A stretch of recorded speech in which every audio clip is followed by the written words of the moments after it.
कार्रवाई नहीं हुई है, एक ढकोसला मात्र है जो कि सरकार पब्लिक और जनता को, साथियों को गुमराह करने की कोशिश कर रही है। मैं एक बार फिर से अपने वाणी को नाम देने से पहले चंद्रमोहन जी का आभार प्रकट करता हूं और हिसार जिला की तरफ से मैं ये आश्वासन दिलाना चाहता हूं कि जब भी किसी भी प्रकार की कोई हमारे हिसार जिला की तरफ से होगी तो हमारे साथी बिल्कुल तत्पर रहेंगे।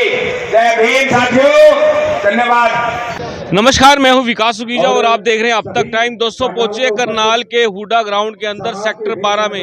आपको बता दें, यहां पर बेहद ही बड़ी एक रैली का आयोजन किया जा रहा है अनुसूचित जाति के जो अध्यापक हैं उनके द्वारा। आपको बता दें, पदोन्नति के लिए आरक्षण की मांग की जा रही है। आप तस्वीरों में देख सकते हैं कि यहाँ पर मंच पर हरियाणा स्टेट के अधिकतर नेता यहाँ पहुंचे हुए हैं, भारी संख्या में अध्यापक पहुंचे हुए हैं और हमारे साथ जो इस पूरे की पूरी जो एसोसिएशन बनी हुई है उसके अध्यक्ष दिनेश जी मेरे साथ मिलने वाले हैं। डॉक्टर दिनेश, अब तक टाइम्स में आपका स्वागत है। Thank you sir. डॉक्टर साहब, क्या क्या मांगे हैं, क्या कहना चाहेंगे? इतना बड़ा आज आपने रैली यहाँ जुटा दी है। हरियाणा अनुसूचित जाति राजकीय अध्यापक संघ लगभग 3 साल से अपने 5 चरणों का आंदोलन चला रहा है। आज ही हमारा 5वां चरण है। हम लगभग 200 ज्ञापन मुख्यमंत्री के नाम भेज चुके हैं, लेकिन हरियाणा सरकार केवल घोषणा करने में लगी हुई है। जो हमारी मुख्य मांग है प्रमोशन रिजर्वेशन, क्योंकि क्लास 1 क्लास 2 की प्रमोशन में रिजर्वेशन जब से हरियाणा बना तब से नहीं है और क्लास 3 की प्रमोशन में भी रिजर्वेशन कहीं ना कहीं लटकी हुई है। तो हमने लगातार मुख्यमंत्री महोदय से, हरियाणा सरकार से ये मांग की थी कि आप प्रमोशन में रिजर्वेशन देने का काम करें, लेकिन हरियाणा सरकार ने 9 साल में केवल और केवल डाटा इकट्ठा करने का काम किया। जब भी बात होती है तो क्वांटिफाइबल डाटा की बात करते हैं कि डाटा कलेक्ट नहीं हुआ, डाटा कलेक्ट नहीं हुआ है।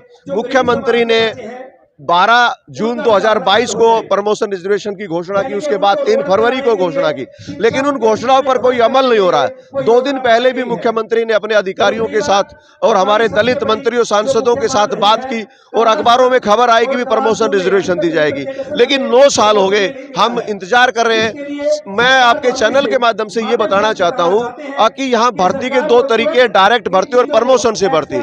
लगभग 50% डायरेक्ट भर्ती होती है और 50% जो है प्रमोशन से भर्ती होती है। यदि प्रमोशन में रिजर्वेशन नहीं होगी तो हमारा जो संवैधानिक प्रतिनिधित्व है वो कैसे पूरा होगा? तो ये हम मांग लेकर के ये सारे कर्मचारी आज हरियाणा सरकार से मांग करने आए हैं कि आप जल्दी से जल्दी हमारे इस प्रमोशन रिजर्वेशन को लागू करने का काम करें। आप घोषणा करने की बजाय आप अधिसूचना जारी करें ताकि हमारा प्रतिनिधित्व पूरा हो सके।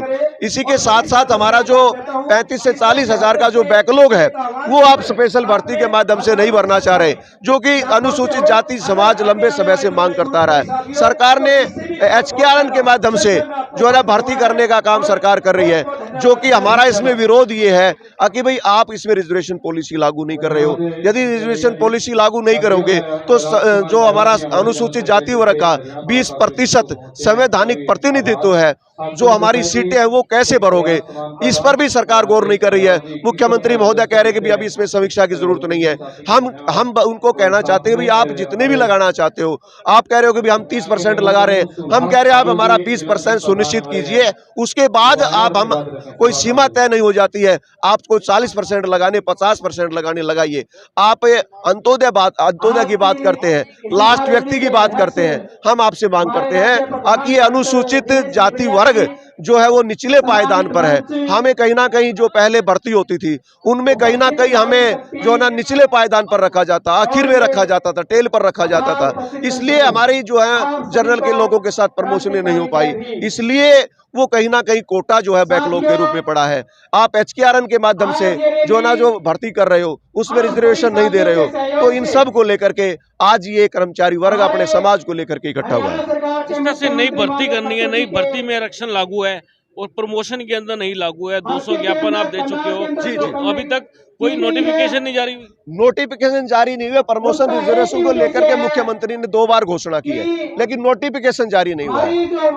कारण क्या रहा? कोई शर्तें हैं कुछ सरकार की? जब बात होती है तो कहीं ना कहीं चीफ सेक्रेटरी ऑफिस से चिट्ठी जारी होती है कि जो है ना क्वांटिफाइबल डाटा इकट्ठा किया जाए, जबकि सरकार के पास already Anil Kumar IAS committee की रिपोर्ट है।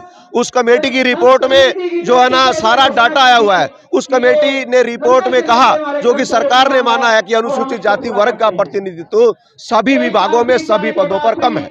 फिर भी सरकार उस रिपोर्ट को लागू करके प्रमोशन रिजर्वेशन नहीं देना चाह रही है।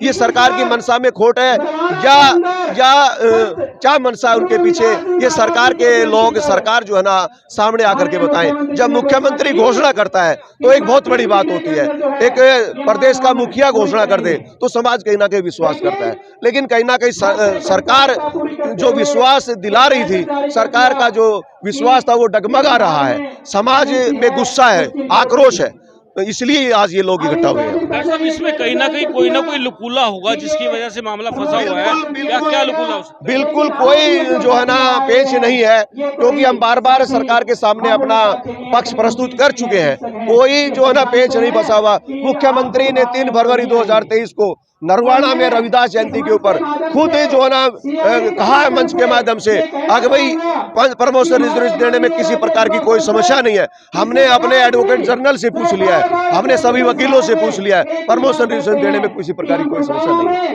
क्या रणनीति क्या रहेगी आपकी? हमारी रणनीति ये, आज हमारा 5वां चरण हमारी राज्य कार्यकारिणी बैठ के सोचेगी और अब हम इसको जन आंदोलन बनाएंगे, क्योंकि जो अनुसूचित जाति वर्ग है वो आज भी कहीं ना कहीं सरकारी नौकरी की तरफ देख रहा है। आज भी लोगों के पास कोई मिले सिटी नहीं मार रही है, और जब ये सरकारी नौकरियां नहीं बचेंगी तो अनुसूचित जाति वर्ग कहां जाएगा।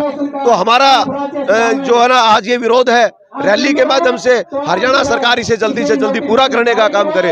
यदि नहीं करती है तो हम इस आंदोलन को आगे ले जाने का काम करेंगे, अपने समाज में जाकर सभी को समझाने का काम करेंगे, अपने साथ लगाने का काम करेंगे, और इसे जन आंदोलन बना करके अगला हमारा जो पड़ाव रहेगा वो हमारा जंतर मंतर रहेगा। जिस तरह से आरक्षण की बात करें हो प्रमोशन के अंदर, क्या सरकार पे कोई आर्थिक बोझ पड़ता है? कोई आर्थिक बोझ नहीं पड़ता है, किसी प्रकार का आर्थिक बोझ नहीं पड़ता है। हाँ, हमें कहीं ना कहीं एक प्रतिनिधित्व, क्योंकि हम जो लड़ाई लड़ रहे हैं वो अनुसूचित जाति वर्ग के प्रतिनिधित्व की लड़ाई लड़ रहे हैं, क्योंकि अगर प्रमोशन होती है तो नीचे का रोस्टर खाली होता है, और हमारे यहाँ ऐसी व्यवस्था है कि प्रमोशन जिस पद पर होगा और जिस कैटेगरी का रोस्टर खाली होगा उसी कैटेगरी के लोगों को नौकरियां मिलती है। यदि हमारे शेड्यूल कास्ट के लोगों का प्रमोशन नहीं होगा तो शेड्यूल कास्ट का रोस्टर खाली नहीं होगा, तो हमारे नए बच्चों को मौका कैसे मिलेगा। तो कहीं ना कहीं हमारी सामाजिक न्याय की लड़ाई है। कानूनन प्रक्रिया क्या कहती है इसमें? कानूनी राय दी होगी आप लोगों ने, वो क्या कहती है? रिजर्वेशन स्टेट मैटर है। मुख्यमंत्री खुद जो है ना क्लियर कर चुके हैं पब्लिक मंच के माध्यम से कि इसमें किसी प्रकार की कोई अड़चन नहीं है, तो उसके आगे तो हम क्या कह सकते हैं। मुख्यमंत्री इतनी बात हो चुकी है, फिर जाके मामला फंस जाता है। यही हमारी समझ में नहीं आ रही है, क्योंकि कहीं ना कहीं जर्नल के लोगों का उनके ऊपर प्रेशर है आगे भाई इनकी प्रमोशन रिजर्वेशन नहीं होनी चाहिए। क्या लगता है आपको ब्यूरोक्रेट्स कहीं ना कहीं ब्यूरोक्रेट्स और सरकार के बीच में कहीं ना कहीं डिफरेंस? अधिकारी जो वर्ग है कहीं ना कहीं इसमें अड़चन डाल रहे हैं, और वो कहीं ना कहीं टेक्निकल बातें बता करके, क्योंकि जब एक प्रदेश का मुखिया किन्हीं बातों को क्लियर कर देता है तो मैं नहीं मानता कि उसके पीछे कोई बचा हुआ है। तो अधिकारी वर्ग कहीं ना कहीं, अभी पीछे 2 दिन पहले बात हो रही थी कि 65 विभागों की रिपोर्ट आ चुकी है और 17 विभागों की रिपोर्ट पेंडिंग है।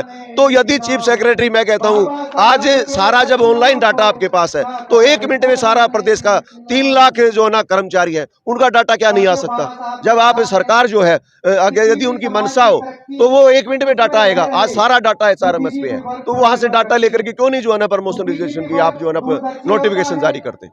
क्या लगता है ये पूरी संख्या कितनी है? अपने जो ओबीसी समाज के जो लोग हैं जो मांग कर रहे हैं, संख्या कितनी है उनकी? हमारी यहाँ लगभग 60 से 70 हजार की जो पोस्टें बनती है, लेकिन उनमें से भरे हुए पद नहीं है। भरे हुए बात करें सरकार को तो बेनिफिट हो सकता है कि अगर ये प्रमोशन देते हैं तो नई भर्तियां होंगी तो सरकार को लाभ मिलेगा। बिल्कुल बिल्कुल। देखिए, जिस प्रकार सरकार अपनी मनसा जाहिर करती है अगर भाई हमने अंत के व्यक्ति तक पहुंचना है, तो मैं कहता हूं कि जो शेड्यूल कास्ट के लोग हैं वो निचले पायदान पर है, तो आप निचले पायदान पे बड़े लोगों को जो है ना उनका हक देना चाहते हो, संवैधानिक अधिकार देना चाहते हो, तो आप क्यों नहीं उनको जो है ना सरकारी नौकरियां जो उनकी संवैधानिक बनती है, जो उनका एक संवैधानिक हक बनता है, वो देने का काम करें। उनसे आपको क्या नुकसान होगा? आप किसी प्रकार की भर्ती करते हो तो वो भर्ती जो है वो उस भर्ती में उस अनुसूचित जाति वर्ग का भी एक हिस्सा है। एक सवाल मेरा ये है कि जो जितने ये अनुसूचित जाति के जो अध्यापक वर्ग से जुड़े हैं और भी हमारे अध्यापक वर्ग के साथ साथ हमारी दूसरी जो विभाग है उनमें अनुसूचित जाति पिछड़ा वर्ग की एसोसिएशन है। आज वो सभी एसोसिएशनें भी अपना समर्थन देने के लिए आई हुई है। टोटल कितने कर्मचारी हो जाएंगे?